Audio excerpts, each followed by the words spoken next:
kami tayo hinihiling kami sa kanya. Kaya siya ang talagang ng pag-asa natin sa lahat. Kailangan natin magkakaisa ng sarili. Kaya panahon natin hindi natin alam. Mayroon ng darating ng wala, bakit ito kasi magkakaisa ng sarili. Okay? Kasi yung isa sa isang araw pa, sabihin mo sa kanila lahat. Kayo, ang mga Pilipino, sabihin mo sa kanila, kayo ang mga Pilipino at dapat magkakaisa. Kung ano ang mga pangalan ng tinatawag ninyo ay si Jesus, lahat tayo sa mga Pilipino Jesus ang tinatawag natin, dapat magkakatulunan ka. Ang rin walang makakaligtas sa inyo kung hindi magrelasyon tayo sa inyo. Dahil siya ang tunay sintasan. Bilang oras na nangyari tulad sa inyong bansa na nagigira doon, kung may mangyari sa inyo din ang gira dito, habang wala doon, dapat magkakaisa na kayo lahat. Dahil bawat isa sa inyo meron kayong katatuhan. Pero araw din isa ng Diyos para paliwanag dito. Isipin mo kung bawa ang kanilang paliwanag ay hindi. Sumagot kayo, hindi lang kayong sumagot. Dahil sabi na ko ilang oras at may nangyari dito sa Pilipinas, sino ba ang dapat magtulungan? Ibang bansa pa, ang kapwa-Pilipino. Dahil ang kapwa-Pilipino kung tayo nagkakaisa, dahil tayo pinili ng Diyos, parang tayo magkakatulog. Isang tinatawag natin, di ba? Si Jesus, ang mga ating tagaligtas. Tama, hindi? O kahit ano man natin, kahit ano man ang religion natin, ay tayo ay pinagdang kailaya dahil lahat tayo harap sa Kanya. Kailangan natin magkakatulog. Bilang oras ay ano ang mangyayari dito sa Pilipinas?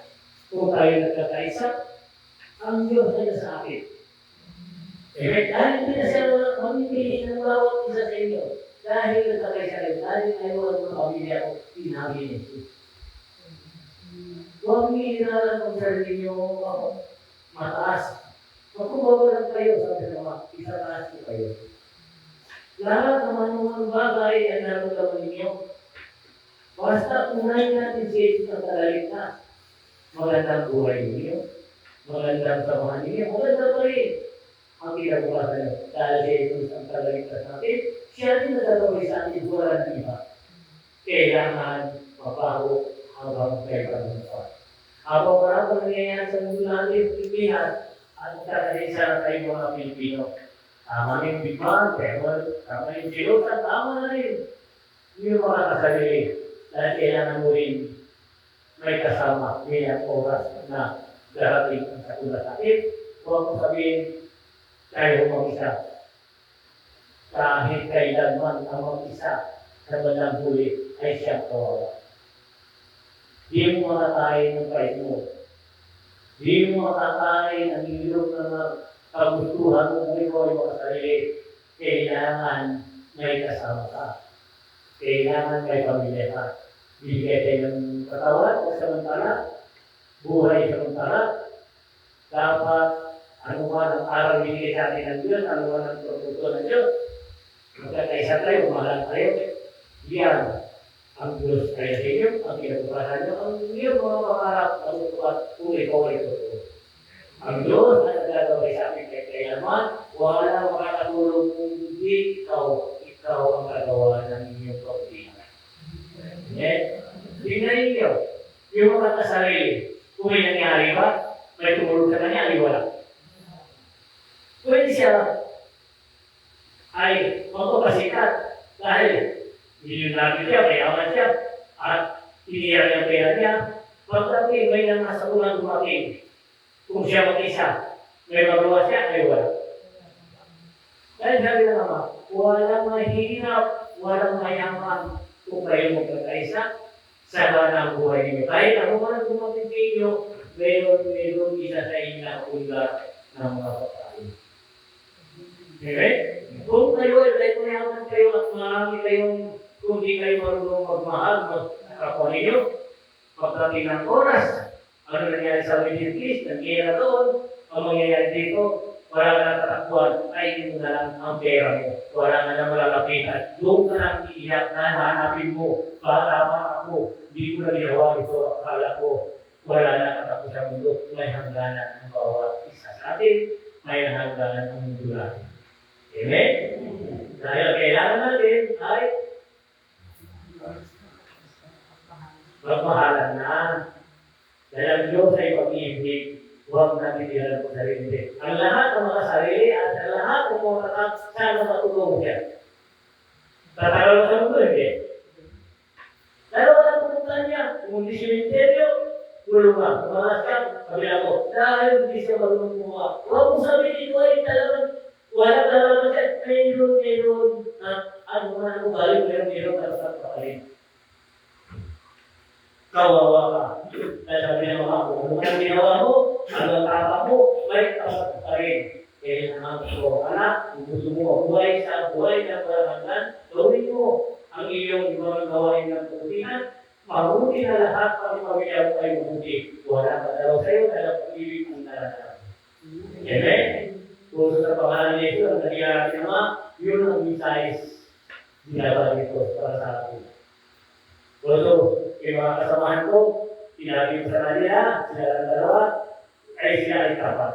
Dahil ayaw nila akong iwanan, dahil lang ako ay yun ang pinagsaray, bigay sa akin sa kanila dalawa, para ay kung tunay sila para sa akin, ay para sa sarili nila. Amen? Maraming salamat, Lord, ng Kristo.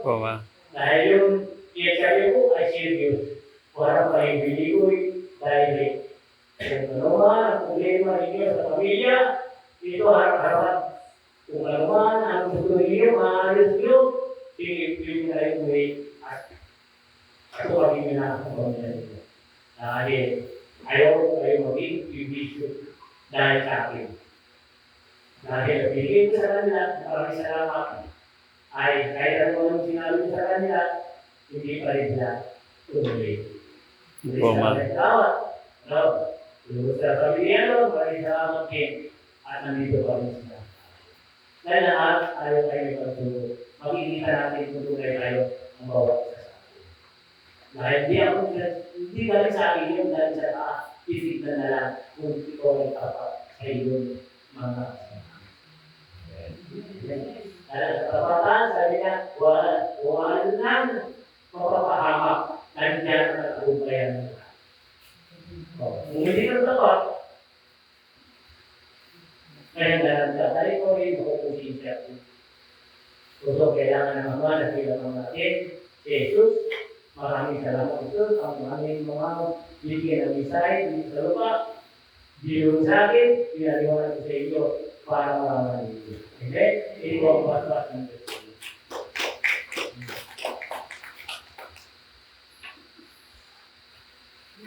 Ang kalapati ng Holy Spirit.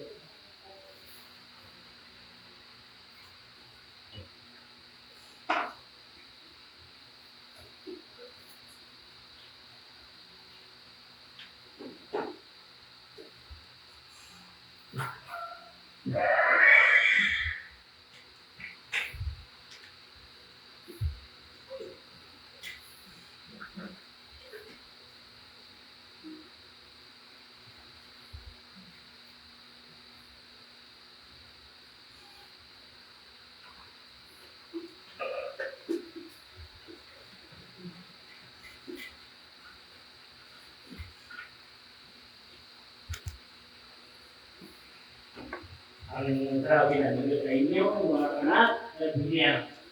Anak, mga anak. Anak kayo pagkabalang sa lupa. At nilika kayo ng Diyos. Nilika tayo ng Diyos. Ng Diyos, hindi siya nilika. Maraming salamat mga anak. Yung kayo ay sana. Yan ang Pilipinas. Lahat ang mundo ang Pilipinas ang Pilipinas ng Diyos. Ang Diyos, kung sa kayo na kayo para magitagumpay na ang Pilipinas. Amen? Dito na lahat ang mangyari sa Pilipinas. Tao lang ang kailangan pag-isan. Ay sa buong mundo, Pilipinas din ang tinuro ang pinaka-powerful ay malipagkita pa rin sa buong mundo, alipin ang Pilipinas. Ngayon, Pilipinas ay kaya ng Diyos. Dahil ang Diyos at dito siya ay babawa para sa atin. Okay? Yun ang mga protection na kayo, mahal na kayo, alisin yung pagkuhan, alisin yung mga gumuti ng ugali, mga nangyari niyo. Kailangan nyo ang mga kasamahan din. Hindi mo kaya mabuhay sa mundo isa. Tandaan niyo. Yung walis na ang isa lang, yung kalinis, kung marami sila, madaling malinis. Diba? Ganun din tayo. Pag-ibigan nyo, walang katapusan, tayo lang may natalaan. Dahil Diyos, kahit walang nilipat tayo, at kung hindi tayo nilipat, yun pa rin siya. Dahil gusto ng Diyos, nilipat tayo para may wangis siya, kaparanahin. Kung lahat yan, pinakambalian, ang isda, kung walang lahat, walang pwede ang isda. Kung puno, kung walang lupa, walang pwede papatay ang puno. Dahil lahat yan may katambal, kung tayo may wangis sa Diyos, ang ating galing sa Diyos. Okay, mabuhay tayo lahat, maraming salamat. Ay sa inyo, lahat, at maraming salamat din sa Diyos. Papahan tayo, ang kakasalita ninyo, yung right na bumasa dito sa Diyos, yung mga misahe na binaba dito sa akin, para paniwanan ko sa inyo, isipin nyo kung tama ba aking masyasabi o hindi. Dahil sa akin, misahe yan dahil sa akin, hindi ako musulat, bumasa, at mga misahe ay binaba sa akin, pinagod sa akin, pinaliwanag ko sa inyo. Kayo na ang mag-isip, kayo na rin mamusta, kayo na rin. Kung kayo ay may gusto dito, tuloy-tuloy, tanggap kayo. Dahil ang Diyos ay pag-ibig, ang Diyos ng misahe ay yan. Kayo ang magpatotoo sa sarili ninyo. Amen. Kung kanino kasi ito? Sa araw niya, parang birthday niya, sa buwan. Di ba na natin ang mili? Happy birthday to you. Happy birthday to you. Happy birthday, happy birthday. Happy birthday to you. Ano ba rin? Amaril. Amaril. Isipin niyo, kung hindi yung anak yan, 7 years bago lumabas ang kanyang baby. 4 years niya. Patagal ng panahon sa pagsisikap niya sa kaliwala niya, 7 taon siya nag-iisip bago siya nabigyan ng anak. 40 years niya. Basta walang posible, basta tapat kayo sa sarili.